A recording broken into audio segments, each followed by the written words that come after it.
सुप्रभात। मैं पुनः आपका इस कक्षा में स्वागत करती हूँ। जैसा कि आपको विदित है कि मैं द्वितीय वर्ष के द्वितीय प्रश्न पत्र का अध्ययन करवा रही हूँ और इसमें अपना टॉपिक चल रहा है विषय आधारित अधिगम का आकलन, जिसमें हमने पहले पढ़ा था प्रोजेक्ट और इस वीडियो में हम पढ़ेंगे प्रदर्शन।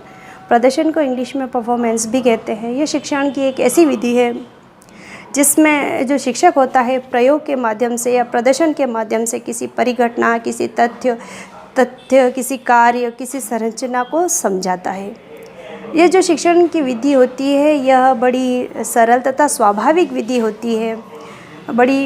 इसमें शिक्षक तथा छात्र दोनों क्रियाशील रहते हैं और जो छात्र होते हैं वह इंद्रियों के माध्यम से अनुभव करते हैं और सीखते हैं, यानी कि वह प्रत्यक्ष देखते हैं और सुनते हैं। तो जो उनका अधिगम होता है वह स्थायी होता है और उच्च स्तर का माना जाता है। इसके कारण कक्षा का जो वातावरण है वह रुचिकर हो जाता है, समुचित हो जाता है और यह समुचन जो छात्रों के सर्वांगीण विकास की ओर उन्हें पथ प्रदर्शित करता है। यानी कि इसमें किसी भी परिघटना प्रक्रिया को अच्छे तरीके से समझाया जा सकता है, हाव भाव के साथ में समझाया जा सकता है, श्रव्य दृश्य सामग्री के साथ में समझाया जा सकता है। यहाँ तक कि चार्ट कार्ड मॉडल का भी प्रयोग ले सकते हैं ताकि जो बच्चे अधिगम करते हैं वह क्रियाशील होकर करते हैं। इसमें मूर्त से अमूर्त की तरफ शिक्षण कार्य किया जाता है, यानी जो चीज़ें हमारे समक्ष नहीं है फिर भी हम सोचने के लिए बाध्य हो जाते हैं। यानी कक्षा का जो वातावरण ऐसा निर्मित कर दिया जाता है कि हम मूर्त दिखता नहीं है फिर भी हम उसको अनुभव करने लगते हैं। अतः यह छात्रों को जिज्ञासु प्रवृत्ति बनाए रखती है और कारण के अंत तक जाने के लिए बाध्य करती है। तो यह बड़ी प्रभावी विधि है, रुचिकर विधि है, जो मूर्त से अमूर्त की ओर या ज्ञात से अज्ञात की ओर हमें ले जाती है। तो शिक्षक जो होता है आवश्यकता अनुसार इसका उपयोग करता है। शिक्षक केवल पुस्तकीय ज्ञान ही नहीं देता, जैसा कि आपको मैं पहले भी बता चुकी हूँ कि जो छात्र है वो पुस्तकीय ज्ञान से उब जाते हैं। पढ़ते पढ़ते उनके दिमाग में वो देखते हैं उसको और शिक्षक की व्याख्या को भी सुनते हैं, लेकिन वह लॉन्ग टाइम के लिए उस चीज़ को अंदर नहीं रख सकते, क्योंकि सुनते हैं और निकालते हैं और कक्षा से बाहर जाके उनके माइंड से सब कुछ हट जाता है, डिलीट हो जाता है, स्किप हो जाता है। लेकिन जो प्रदर्शन करके जो शिक्षक पढ़ाता है या प्रयोग करके जो शिक्षक पढ़ाता है तो उसका दूरगामी परिणाम निकलता है। वह इस चीज़ को, जो छात्र है वह इस चीज़ को नहीं भूलते कि हाँ हमारे शिक्षक ने ऐसा किया था और अंत में यह रिज़ल्ट निकला था, तो वह इस चीज़ को नहीं भूलते हैं। तो जो शिक्षक होता है वह विषय वस्तु से संबंधित उनको प्रश्न भी पूछता है और जो छात्र होते हैं वो शिक्षक का अवलोकन करते हैं और जो परिणाम जो आते हैं प्रयोग के द्वारा, जो परिणाम होते हैं उनको वह निकालते हैं कि यह सर ने यह प्रयोग करके हमें समझा था, उसका परिणाम यह हुआ। तो इस चीज़ को वह कभी नहीं भूलते हैं। यानी कि छात्र तथा शिक्षक दोनों क्या रहते हैं, क्रियाशील रहते हैं। और शिक्षक बहुत सारे, यानी कि चार्ट कार्ड मैं पहले ही बता चुकी हूँ, चार्ट कार्ड का प्रयोग कर सकते हैं, मॉडल का प्रयोग कर सकते हैं और विज्ञान के लिए खासकर यह विधि जो है बहुत उपयोगी है। विज्ञान के जो शिक्षक है वह अधिकतर प्रयोग या प्रदर्शन विधि का प्रयोग ज़्यादा करते हैं। जैसे मैं आपको उदाहरण देती हूँ कि जैसे एक छात्र है या एक शिक्षक के द्वारा जब छात्रों के समक्ष एक खाली बीकर होता है, उसमें पेंसिल डाला जाता है, जैसे कांच की बोतल में पेंसिल डाली गई, तो वो उनको दिखेगा कि ये पेंसिल कैसे दिख रही है, तो वो वैसे ही बोलेंगे कि ये उस बीकर के अंदर सीधी लंबवत खड़ी हुई है। लेकिन उसी बीकर में हम पानी डाल देंगे और फिर वापस उन बच्चों को बताएंगे कि अब ये आपको कैसी लग रही है, अपवर्तन का नियम समझाना है तो वो बच्चे यही बोलेंगे कि ये पेंसिल थोड़ी टेढ़ी लग रही है। तो टेढ़ी किस कारण लग रही है, तो बच्चे सोचने के लिए बाध्य हो जाते हैं, क्रियाशील हो जाते हैं कि आखिर सर हमें पढ़ाना क्या चाहते हैं, ये टेढ़ी कैसे हो गई। तो एक समस्या उनके समक्ष खड़ी हो जाती है। तो यह बच्चों को जागरूक रखती है, क्रियाशील रखती है। तो यह जो प्रदर्शन विधि है यह शिक्षण की सर्वश्रेष्ठ या उपयुक्त विधि मानी जाती है। अब इस जो ये विधि है इसके सोपान क्या क्या है वह मैं आपको बताऊंगी कि सोपान में सबसे प्रथम आता है शिक्षक द्वारा पाठ की तैयारी। यानी कि जो शिक्षक है, अगर वह जिस विषय वस्तु को पढ़ाना चाहता है तो उसके लिए उसको तैयारी करनी पड़ेगी। एक दिन पूर्व लेसन प्लान बना ले। लेसन प्लान में क्या क्या उसको इस प्रयोग के लिए, प्रदर्शन के लिए क्या क्या उसको सामग्री चाहिए, क्या क्या उपकरण चाहिए, तो वह उनको क्रमबद्ध और व्यवस्थित रख ले। इसके अलावा जो प्रकरण है उसके संबंध में क्या क्या विषय वस्तुएं चाहिए, क्या क्या उसको सूचनाएं देनी है, क्या क्या उस तथ्य से संबंधित ज्ञान देना है, तो वो सारे स्रोतों को एकत्रित कर ले।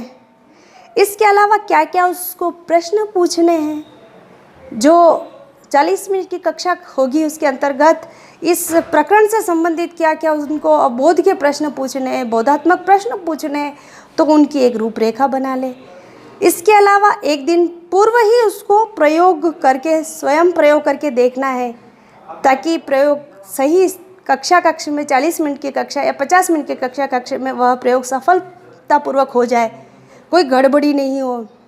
तो हर चीज़ को वह क्रमबद्ध करके अपने दैनिक लेसन प्लान में लिखेगा और सामानों को क्रमबद्ध और व्यवस्थित जमाएगा। तो जब वो कक्षा में पहुंचेगा तो बिना समय नष्ट किए हुए वह शीघ्रता से और सफलतापूर्वक अपने प्रयोग को कर सकेगा। अन्यथा वह सामान को इधर उधर ढूंढने में ही रह जाएगा और जो कक्षा की अवधि होगी वह समाप्त हो जाएगी। तो समय की बचत करने के लिए और कम समय में छात्रों को अधिक से अधिक ज्ञान देने के लिए शिक्षक द्वारा पाठ की तैयारी होना बहुत आवश्यक है। शिक्षक के द्वारा पाठ की पूरी योजना होगी, तैयारी होगी, तो वह उस नियमित क्लास में, उस संक्षिप्त क्लास में वह छात्रों को अधिगम करवा पाएगा और विषय वस्तु की जानकारी पहुंचा पाएगा।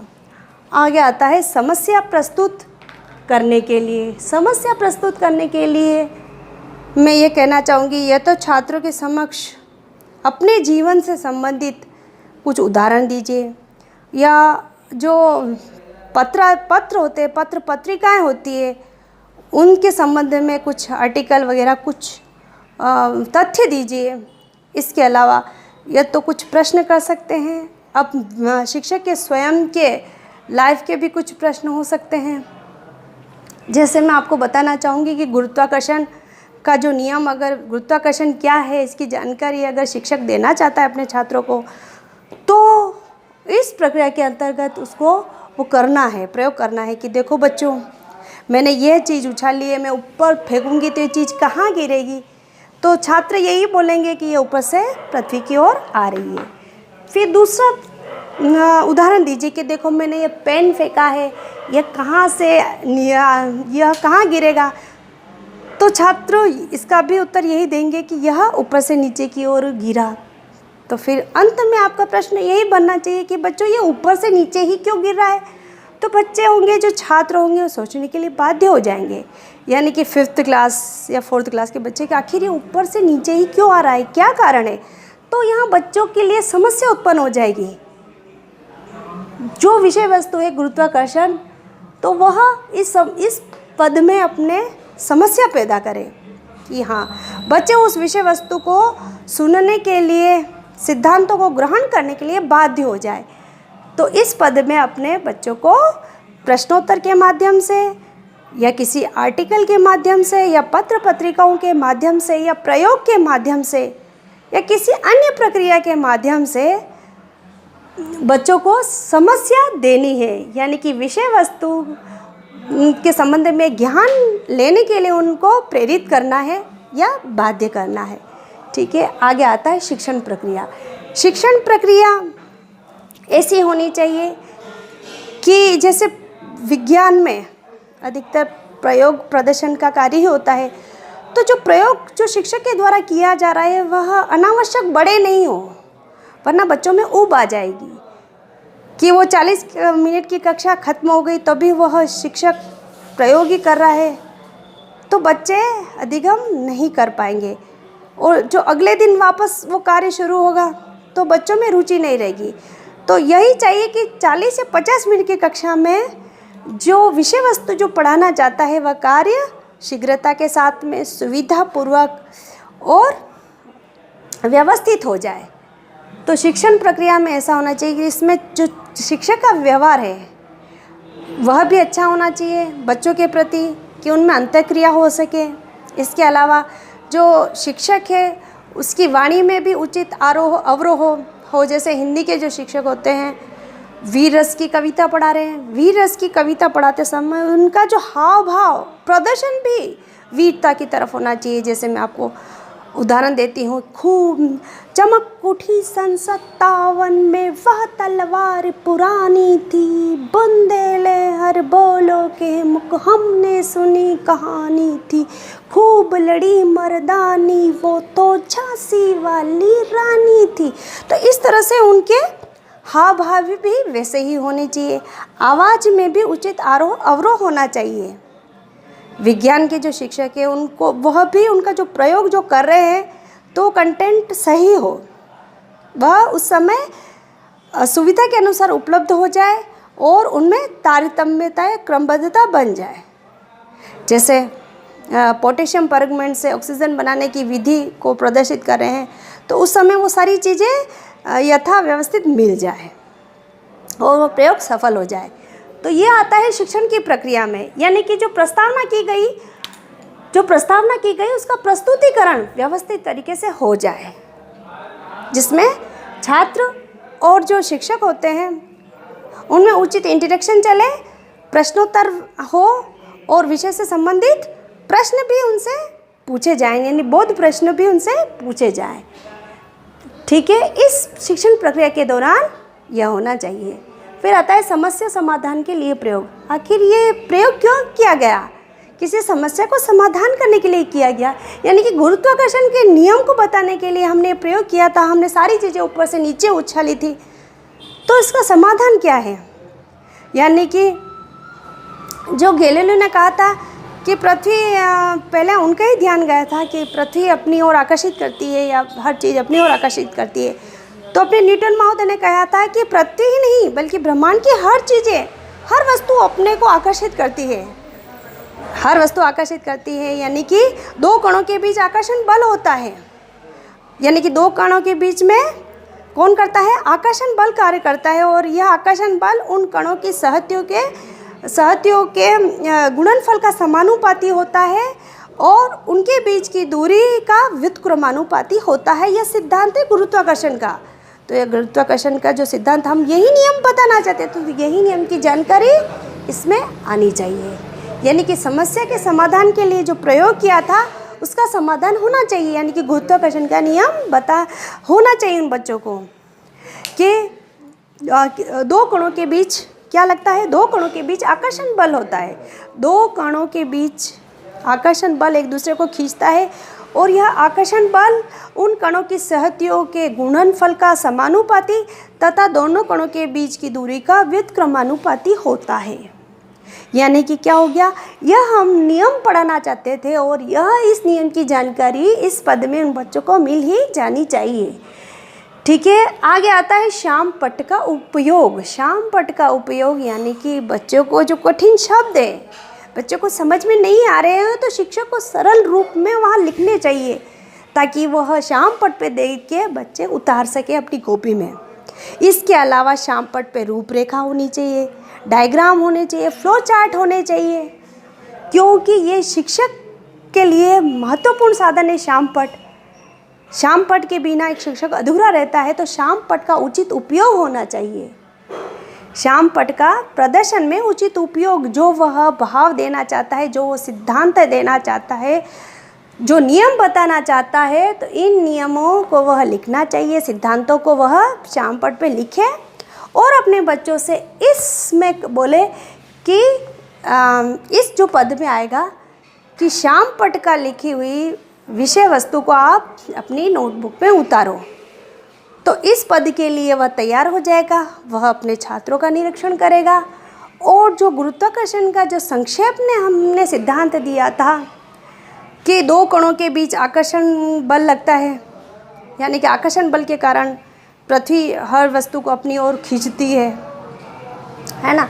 इन आकर्षण बल के कारण उन कणों की सहतियों के गुणनफल का समानुपाती तथा उन के बीच की दूरी के व्युत्क्रमानुपाती होता है, उन कणों के बीच की दूरी के व्युत्क्रमानुपाती होता है जो हम गुरुत्वाकर्षण का नियम दे रहे हैं।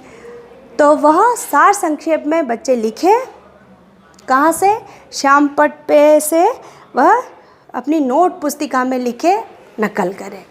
ठीक है, ये तो हो गया सोपान जो प्रदर्शन विधि में काम आता है। अब आते हैं इसके गुण क्या है, इस प्रदर्शन विधि के गुण क्या है, बेनिफिट क्या है। तो सर्वप्रथम होता है मानसिक विकास। मानसिक विकास कैसे हुआ, क्योंकि जो बच्चे हैं वह देख रहे हैं, आँखों से देख रहे हैं, मस्तिष्क में उतार रहे हैं, कानों से सुन रहे हैं, तो मस्तिष्क की सारी गतिविधियाँ क्रियाशील हो रही है। वो बच्चे क्रियाशील हो रहे हैं, जानने के लिए उत्सुक है कि गुरुत्वाकर्षण का नियम है क्या। तो उनकी मस्तिष्क में तर्क चिंतन होगा और इसके कारण प्रदर्शन के माध्यम से मानसिक विकास, जैसे हिंदी में है, जैसे हम झांसी की रानी के शौर्य, वीरता की कहानी सुना रहे हैं। तो वीरता जो हम कविता के माध्यम से प्रस्तुत कर रहे हैं, तो ये सारे गुण किस में आ रहे हैं, ये सारे गुण हम बच्चों में डेवलप कराना चाहते हैं। तो बच्चों में भी वह भाव विकसित होगा, किसके माध्यम से, मानसिक शक्तियों के माध्यम से। वह बच्चे भी जीवन में उनका अनुसरण करेंगे, झांसी की रानी का अनुसरण करना चाहेंगे। तो ये सारी मानसिक शक्तियों के माध्यम से ही संभव है। आगे आता है स्पष्ट व स्थायी ज्ञान। प्रदर्शन के द्वारा जो ज्ञान रहता है वह स्पष्ट रहता है, स्थायी रहता है, क्योंकि बच्चे क्रियाशील रहते हैं, बच्चों की इंद्रियां क्रियाशील रहती है, वह हर चीज़ को अपने समक्ष देखते हैं, यानी कि मूर्त से अमूर्त की तरफ जाते हैं। तो ऐसा वातावरण उनके समक्ष निर्मित हो जाता है कि वह उसमें ही इन्वॉल्व हो गए हैं। तो जो उनको ज्ञान मिलता है वह स्पष्ट तथा स्थायी ज्ञान मिलता है। लेकिन अगर पुस्तकों के माध्यम से ही एक शिक्षक व्याख्या देगा तो बच्चों में नीरसता रहेगी, ज़बरदस्ती ठूस देने वाली रहेगी। बच्चे सुनेंगे लेकिन उनके अंतर्गत वह भाव जागृत नहीं हो पाएगा। तो प्रदर्शन के माध्यम से ही यह भाव क्या होता है, उनको स्थायी, उनके भाव जो जागृत होते हैं वो क्रियाशील होते हैं और स्थायी ज्ञान मिलता है। सक्रिय वातावरण, यानी कि शिक्षक और शिक्षार्थी दोनों क्रियाशील रहेंगे तो वातावरण में रोचकता आ जाएगी, वातावरण सरल हो जाएगा, वातावरण मनोरंजन पूर्वक हो जाएगा। सक्रिय वातावरण होके शिक्षक भी प्रभावी ढंग से अपना प्रदर्शन कर पाएगा और छात्र भी अधिगम अच्छी तरह से, सरल तरीके से, सुबोध्य तरीके से कर पाएंगे। आगे आता है अध्यापक कार्य में सहायक, यानी कि जो कठिन वस्तु होती है बच्चे रट्टम रट्टा करते हैं पर बच्चे नहीं समझ पाते वह कि आखिर है क्या है।